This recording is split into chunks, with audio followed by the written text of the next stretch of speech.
Welcome everybody. We are back again in our English lesson 2.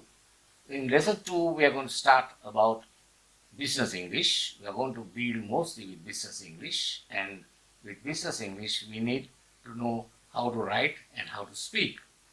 Now the advantage in English is that the writing and the reading is the same.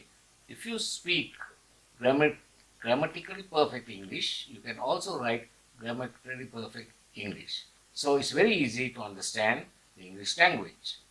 Now, in this chapter, we're going to learn our objectives will be our sentence writing and speaking, and also the differences that we have in sentences and the mistakes that we make in sentences.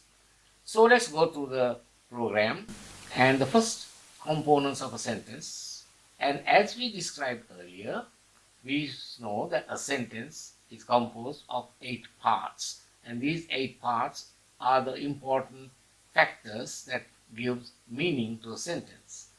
So the components of the sentence in this case is also, we are referring to the subject, verb, and the complete idea. The verb gives us a complete idea, and a predicate.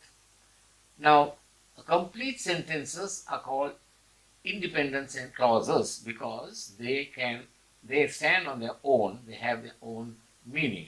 For instance, if we say, she ran home, well, that's an independent clause, always composed of 3 words, because it can stand alone. We understand the meaning of it, and we completely know what this person, the subject, has done. And on the other side, we have clauses, and clauses are a group of words that doesn't have a complete sense or meaning, but that can be added onto the sentence to elaborate the meaning of the sentence. So, a clause is a group of words that's added to make up a sentence more elaborate. And we are going now to discuss about independent clause and clauses. If you look at the screen here, you will understand that an independent clause, we brought groceries. We bought groceries. Now, what did we buy? Groceries. It's understood. It's quite simple. It can stand on its own. And a clause at the supermarket. Now, it cannot stand on its own because it needs to cling on to a sentence to give an elaborate meaning.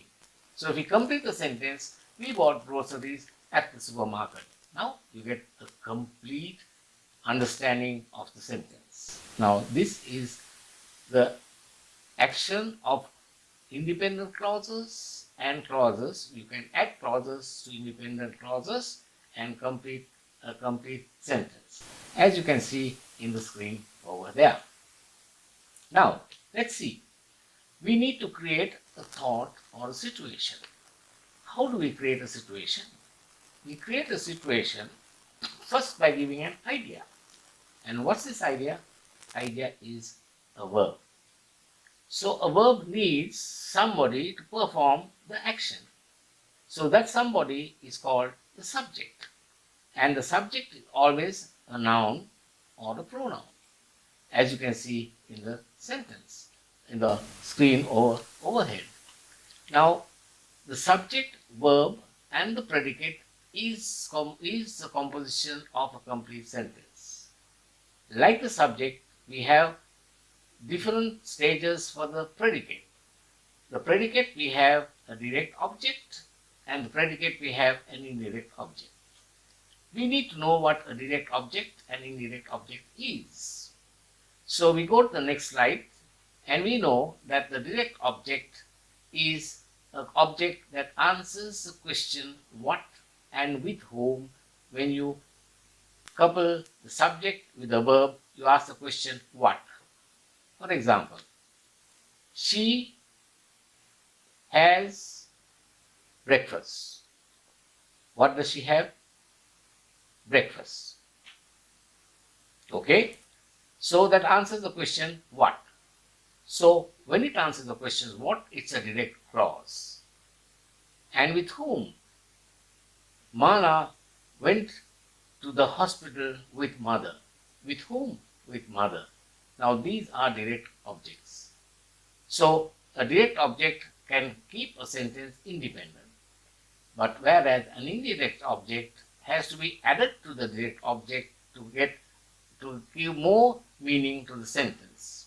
An indirect object answers the questions where, answers the questions when, answers the questions how, answers the questions why. Now, where is of a place, and when is of a period. It can be a time, it can be a period. And how is of a system. How is it done? And why is of a reason. And a reason we always introduce by the word because. Now, all these indirect objects, question forms, when, how, why, where, are introduced by prepositions. They are introduced by prepositions into the sentence. So, once they are introduced by prepositions into the sentence, we have a clear meaning of the sentence to understand. So, we will review more about these sentences as we go on the slide. Now, the subject is normally, what we should do is a noun or a pronoun. A pronoun, you know what a noun is. A noun is the name of a place, person, or thing. An idea. A pronoun is in place of a noun. It's a word that is given in place of a noun, like I, he, she, it, they, you, me, and these things. Now, in business English, there are certain verbs that we use in business English, which is not quite used in other languages, in other forms of languages. We have about 100 business English words. We have verbs, but we need not learn the 100 verbs in one sitting. We shall learn 15 verbs in every sitting, and these verbs are useful for composing sentences and for discussing or speaking with people of our peers. Okay, so you can see on the screen the type of verbs that we have, the 15 verbs that we have now. We have accept, advertise, approve, borrow, buy, add, advise, authorize, break, calculate, admit, afford, afraid, avoid, build, and call. Now, these verbs are 15 verbs that we should know, and we can compose sentences with these verbs. Now, how do we express our thought? Now, I said that we need to have a thought to create a situation. Now, how do we express our thought? We evaluate the situation. And what do you mean by evaluate the situation? That's your environment. In your office, that's your environment. In the market, that's your environment. So, we evaluate a situation before we can speak. Then, we select the action you are going to perform or express in that situation. We are going to select the action. Now, we have a list of verbs that we have given you. We are going to select any verb from there and then create a situation depending on the idea of the verb. And to whom are you addressing your thoughts? Now, you're addressing your thoughts to somebody. It's your audience. It can be a group of people. It can be your peers. It can be your people working under you. It can be your manager. It can be anybody. So, that's your audience. So, now we have to find out to whom we are going to address our thoughts. And finally, we have what do you want to elaborate in your thought? What do you want to say? Your requirement. That's your requirement. Now, you have a thought, and then you want to say something about the thought, and that sort of completes the entire sentence for you. You can see the small thing that we have on the board. Right. Now, we are going back to the situation, as you see on the board here. And this situation is an office situation, and we have a general manager in the office, and this general manager is addressing a group of employees standing before him. And now we are going to place those questions that we ask about the thought, about the situation, and about the event. Now, we take one verb from the list, and this verb we are going to take is avoid. Now, avoid means we are doing something that cannot be done. Now, we take the verb avoid, and who is the audience? Who is the subject? The audience. And who are the audience? It's the employees of the company, and they are gentlemen. We call them gentlemen because they are employees of the company. So now we have an idea, avoid, and we have an audience, gentleman, which is going to make the subject, and then now we have to decide where we are going to use the predicate. Where we are going to use the predicate. Now let us see a sentence. Gentlemen, avoid wastage. Wastage, what? Avoid what? Wastage. So that's a direct object. And from the direct object, we need to elaborate the sentence because the general manager has to explain to them why avoid wastage.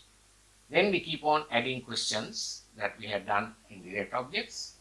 Then we avoid wastage. Why?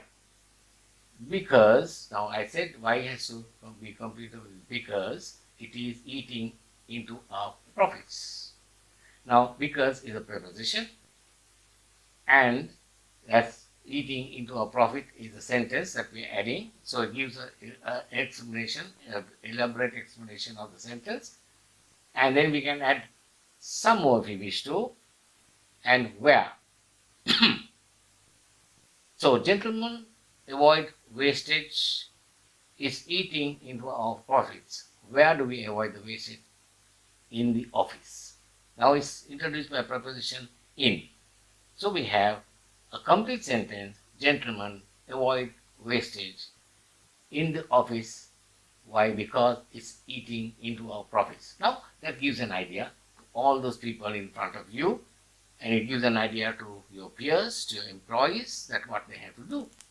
Now, this is how we construct our sentences gradually, build our sentences gradually to be exactly a perfect grammatical presentation. Now, if you look at the slide here, we have a picture of the office crowd, and we have a picture of the office crowd. And I would like you to take certain verbs from the list that I have given you. I have given you list on the pictures also.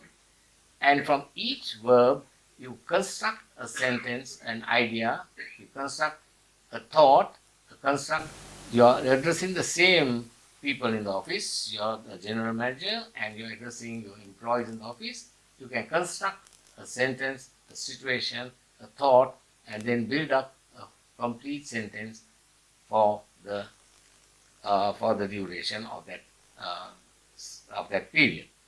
Now, this speaking is the same as writing, I said, and the sentence that we just mentioned, gentlemen, avoid wastage in office because it's eating into our profits.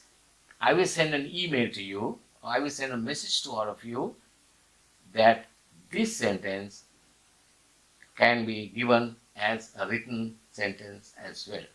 So, thank you very much, gentlemen. Thank you very much, people who have been listening to this episode. We will continue, and the next lesson we will keep on going from chapter to chapter to chapter until you are perfect and your English in your business environment is going to be perfect. Thank you so much.